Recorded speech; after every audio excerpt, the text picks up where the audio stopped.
DNVR Bets Daily, and oh man, This it is so good to be back. You know, you take a week off of betting, and all of a sudden you feel like your bank account needs some help because I left the country. Yep. By far, the worst thing about going on vacation It's crazy. is that you can't use your DraftKings app. Like, It's true. I might start planning my vacations around which states have DraftKings active. That's not a bad idea.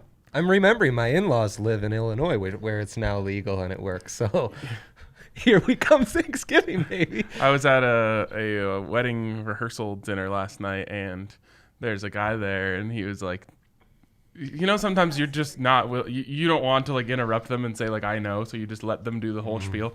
He's like, DraftKings Sportsbook just launched in Illinois. They did this amazing thing where you could get the Chiefs plus 101, and I was just like, oh yeah, that's sick. Like, Did you not hear the beginning of his story about how in Illinois and DraftKings, if you wanted to use DraftKings, you had to go in person? Yeah, they did the whole like you have to go register in person in Illinois. So I had never heard of that, so I was like, whoa. yeah. We're so spoiled. I sometimes get mad when like I'm trying to transfer from another card that's not already in there, and it like gives me a little trouble when I don't have like my checkbook right there to put the accounts numbers in. Jeez. Yeah.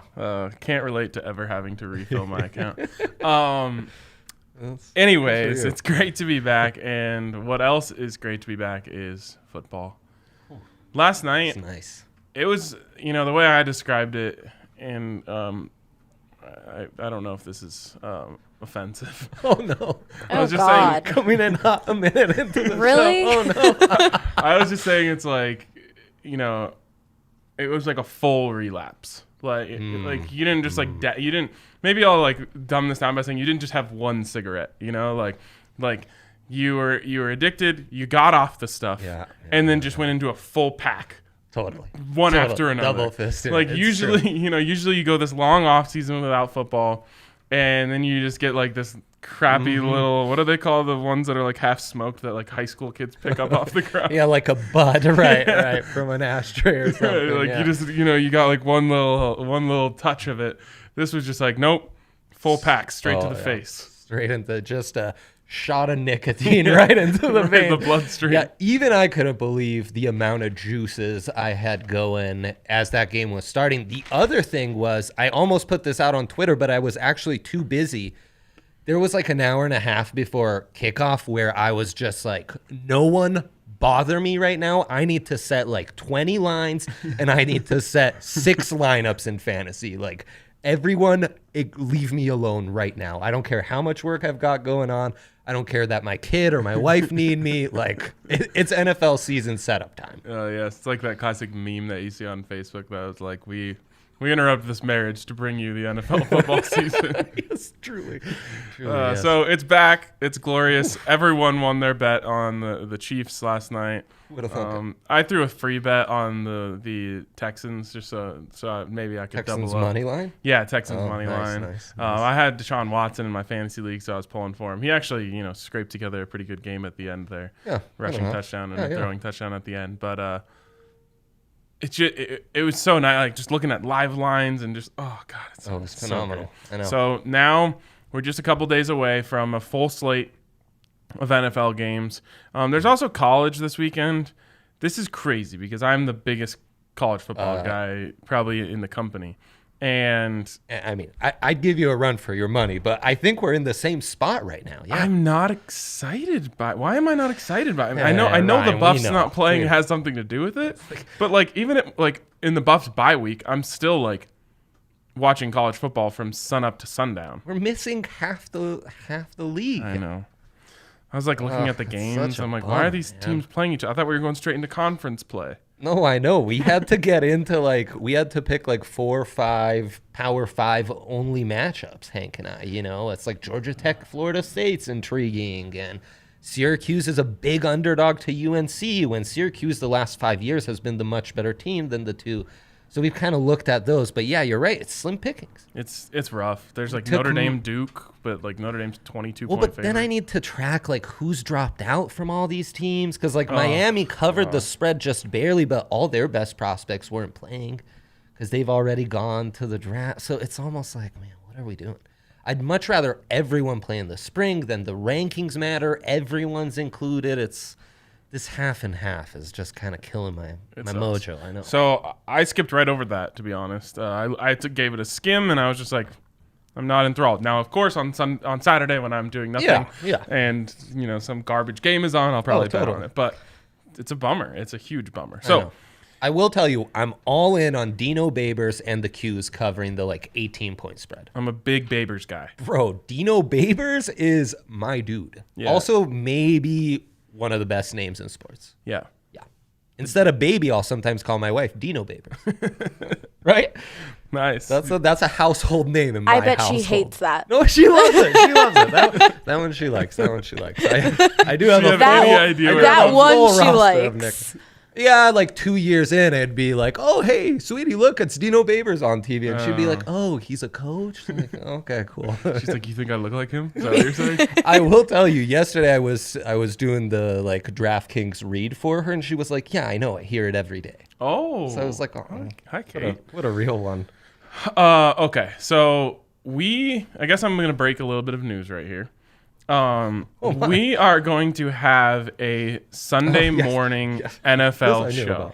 Andre thought it was something about Cortland Sutton. Not breaking news to you. So every Sunday morning, in the hour leading up to football, we are going to have a live show that is going to cover bets. It's going to cover fantasy, and of course, it's going to cover the Broncos. The idea behind this show is you wake up in the morning for on an NFL Sunday. You're jazzed for football. You got your cup of coffee. You're like, man, I can't wait to watch the Broncos play today. And then you're like, well, there's an hour until game time. What should I turn on? You're like, oh, I guess there's this CBS one or there's this ESPN show. And if you're lucky, they might mention the Broncos one time. Right. Or might say anything cohesive that actually matters to you as a fantasy player or better. Rather than just yelling about. Right, yeah. Just rambling about stupid. Terry Bradshaw or something. Totally. So anyways, we're going to try to fill that void and give you guys a Sunday morning NFL show that'll end right before kickoff. So everyone has time to, readjust their TV and all that stuff. But we're really excited about it. So the reason I'm breaking that news here is because we are going to talk about tons of NFL lines on Sunday morning. With that said, there's certain things that you just can't wait on. And so I'm saying let's get in on these right now. Give the people our first couple. Yeah, there's already been lots of movement. So locks. You're saying these next 2 days we're going to see even more movement. Jump on it now. Well, think about all the people who got on DraftKings Sportsbook for that free $50 last night. All these people are going to start getting in on Saturday night probably, and the lines are going to move. That weekend riffraff you hate to see, We're regulars on the slopes, and here comes that weekend riffraff ruining it all for us. Seriously, the weekend warriors. Yeah, truly. Well, I've got a perfect example of this because the line's already moved, and I'm a little sad about it. Okay. I like the under in Packers-Vikings. The injury of Daniel Hunter, the star pass rusher for the Vikings, does, worry me a little, but I still think these are very good defenses that, and they've played against these offenses twice a year. They know each other. Under 46 seemed like a nice bet. Both games last year where the Packers won both games, the under would have covered easily. Now it's moved, though, to 45. This is in a day. It's a perfect example. What was it at before? 46. Let's move down to 45. Yeah, I still feel good about that. Oh, sure. This is sure. 21, 14, 21, that's what I'm seeing. How crazy was it? Did you see the talk of the different books on the over-under yesterday and how much it mattered? No. There were places where you could get the over-under at 52.5. The good people at DraftKings had it at 53.5. A couple books had it at 54, 54.5. Ooh. And that would have killed you. Yeah, because Clyde Edwards-Helaire, despite being really good, can't punch it in on the goal line, especially with J.J. Watt, just being a wrecking ball in there. Well, and think if the Texans get the 2-point conversion, the possession prior, you get that too. There were just so many missed opportunities. There were how many times was a guy tackled at the goal line and didn't get in? I mean, that happened right before the 3 plays where Clyde Edwards-Helaire tried to get it in at the goal line. So I came away from that game That was an all-time bad beat. I came away from that game really thinking that unders are going to be all over the place this week. There's so many ways to go with this. The reason I feel that way is because the Chiefs did all the heavy lifting. Yeah. The Chiefs are extremely unique, and I said this on TDSP yesterday, even though I said I'm picking the Texans because I just wanted to pick the Texans. I said no team is more well prepared to go into this season than the Kansas City Chiefs. Their offense didn't change. Their all-world quarterback didn't change. None of their receivers changed. Their tight end's the same. Their offensive line is essentially the same. They're just picking up where they left off. That is really rare. Yeah. It's true. Right now. And let's not forget, they're the greatest offense in the NFL by like a pretty wide margin. So I take them out of the mix, and I just like take their points and just throw them away. I'm like, that's what did they end up with? 34. Yeah. Complete out. I bet you that might end up being close to the highest output of the week. Totally. Not to mention the Texans did their part because they're pretty bad on defense. Right, exactly. And the Texans' offense was anemic for most of the game. Yeah. So I think there's just to be unders hitting everywhere. You take out offenses like the Chiefs and the Ravens, maybe. I don't know what the number is in their game. Saints, maybe. But I just think it's going to be a tough sledding for everyone all week. So I wouldn't even advise against like an all-under round-robin parlay. That's really interesting. And I have a bit of a counter theory that I already think offenses have really benefited from, the new CBA and the fact that there's so many fewer, two-a-days and padded practices, and we're just not practicing tackling and live drills as much. And that really hurts the defense. And defenses, like, until you get to mid-October, are kind of struggling. They're almost in preseason mode. This year, I think that's going to be the case even more. And then I think without crowds or with very limited crowd capacity, is that going to hurt defenses? Because usually the home defense would really benefit from that. Is that going to hurt it even more? And yet you're right, though. There's something about that coordinated dance that is football on offense where if you're just a half step off, it's going to take a minute to get going, especially if you're lacking some continuity. It's literally impossible to mimic game speed in practice. It's crazy, yeah. It's not even close. Like, at best, full speed in practice is 90% of a game. I would say it's probably even lower than that. Sure. And so, the metaphor I use, and it's not, unique to Drew, but is that, like, Drew Lock can make a tight window throw in practice, and not only would he not be able to make that in the game, the window might not be tight. It might be non-existent at all. And so I just think that without, not even a preseason game, not even one snap of game speed, I think it's going to be really hard for these offenses to get their timing right. You saw that, it was kind of weird how much underneath the Chiefs were giving away yesterday. And obviously the Texans are going to give away underneath because you have no other options. That's what makes the Chiefs so impossible to cover. Yeah. But even the Chiefs were giving away underneath. And if they wanted it, the Texans had like 5 yards of play just in the slot, dump off. Right. So I think that's what teams are going to be. It's going to be a lot of bend, don't break from defenses. Yeah. And I think the offenses are going to have a really hard time hitting big plays. Even Mahomes, there was the throw that got called back first, but did he hit a big vertical throw in that game? I was a little more distracted in the second half, but no, not really, right? Not really. Like 20 yards downfield, I think was about the max.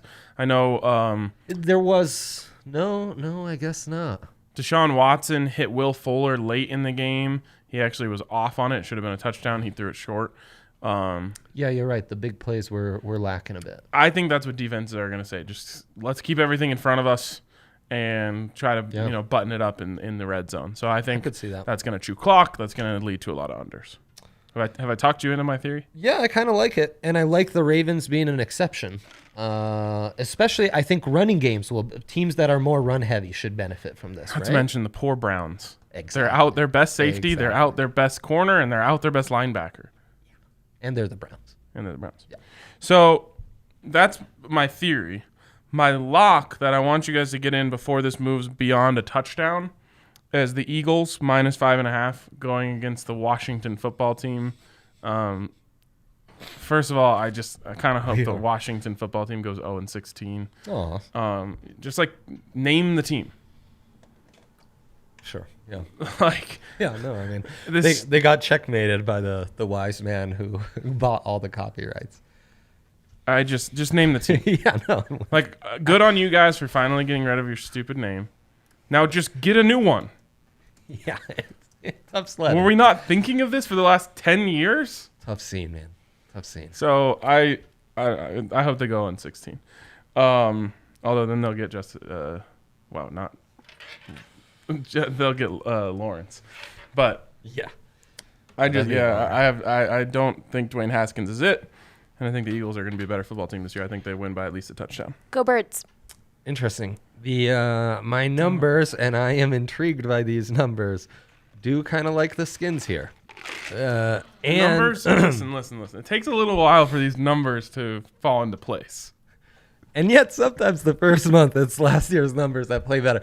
Here's another theory. Could a team like the Redskins, who has put, I'm so sorry, like the Washington football team, I will be putting $1 in the swear jar that we will then invest in a parlay every time I say that. Can we also do that for Las Vegas Raiders? Absolutely. Los Angeles Chargers probably still gets messed absolutely. up. All right. Absolutely. Those three. Is there anything else?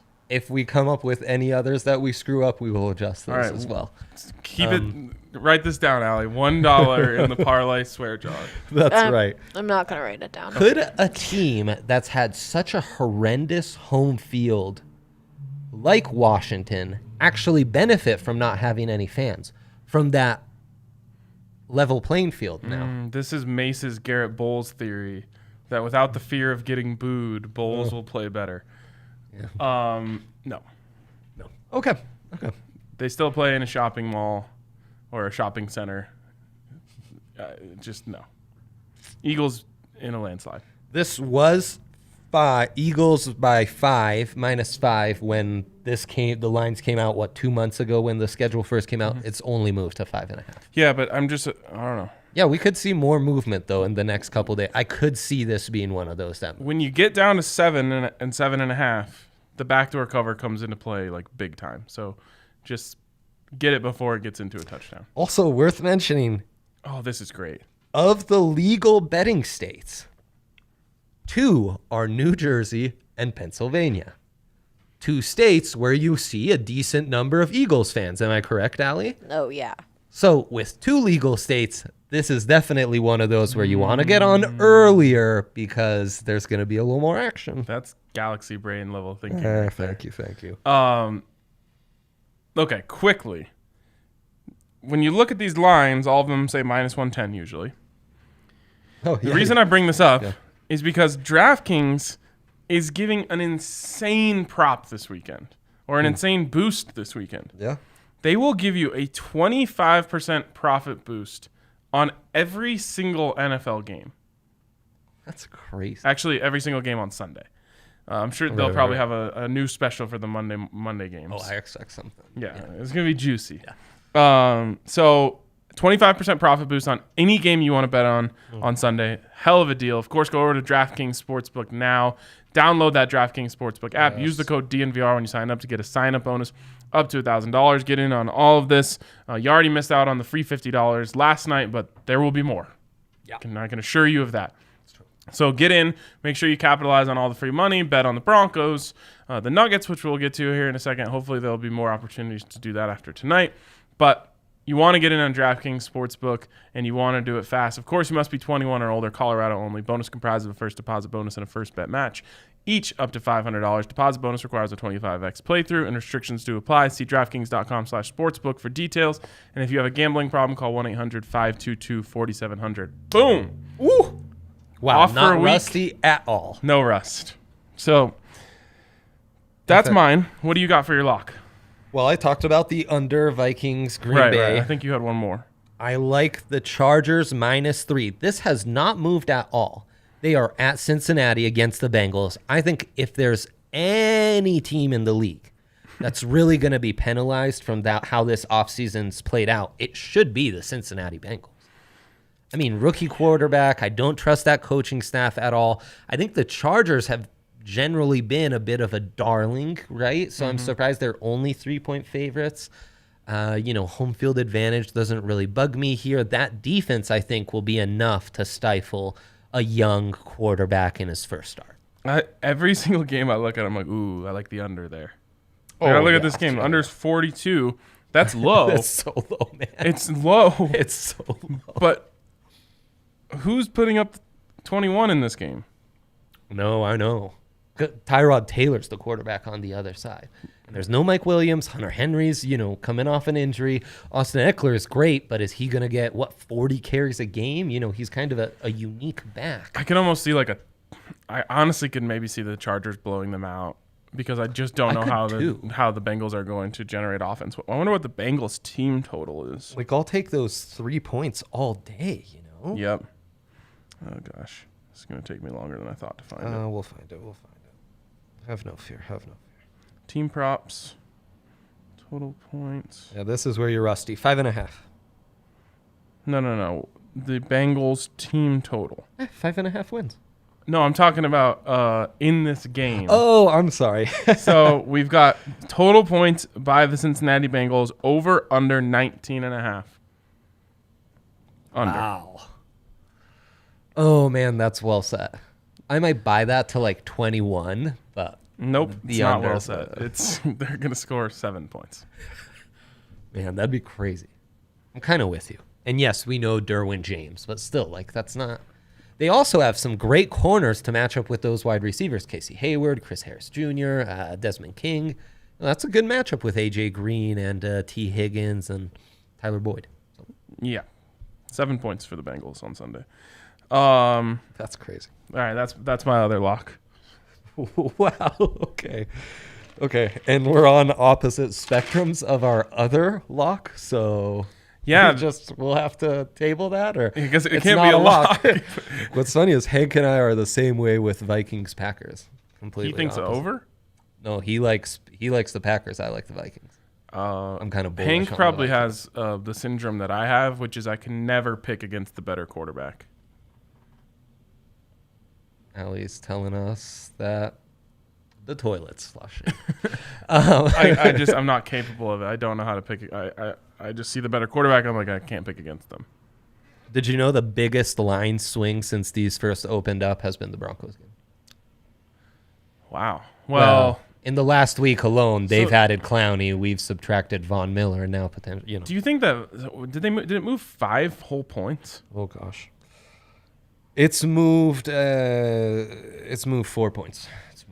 Do you think Von Miller is a 4-point player? No.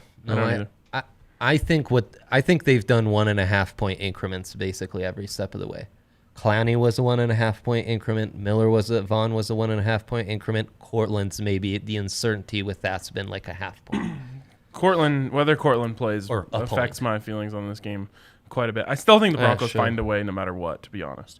41 on the over-under.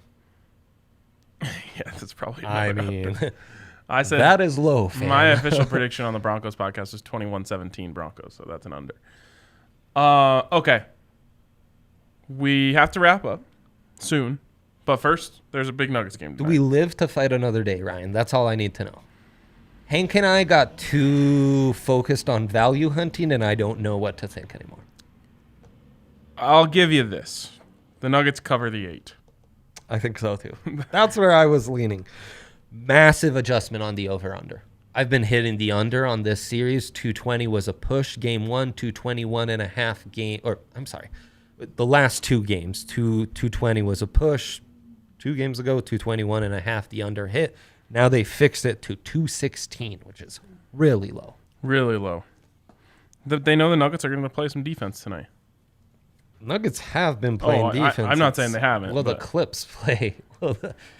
Yeah. It's going to be tough, but I like the 8. I feel comfortable with the 8. This isn't a 5-game series. I'll just go on record and say that. Oh, so you like the plus 285? Yeah, I do. All right. Sounds good. I shouldn't, but I do. Man, it just feels like the wind has been sucked out of the sails. That Clippers defense is... Yes, it has, Ryan. It's frustrating. MPJ over 12.5 like that. Gary Harris over 9.5 like that. He's just playing so many minutes. Grant's really played a lot of minutes, and his props have disappointed me wildly. Yeah, he can't make many shots. Yeah, it's rough. All right, so again, we'll have a full NFL slate preview, and we'll have the final lines most likely on Sunday morning. Oh, yeah. So tune in. We'll be live from all the accounts on Sunday morning, and it's going to be really, really fun. I can't wait for this show, so I hope you guys join us. And until then, we'll talk to you guys later. Get in on these props. Don't wait too long, or these bets. See ya.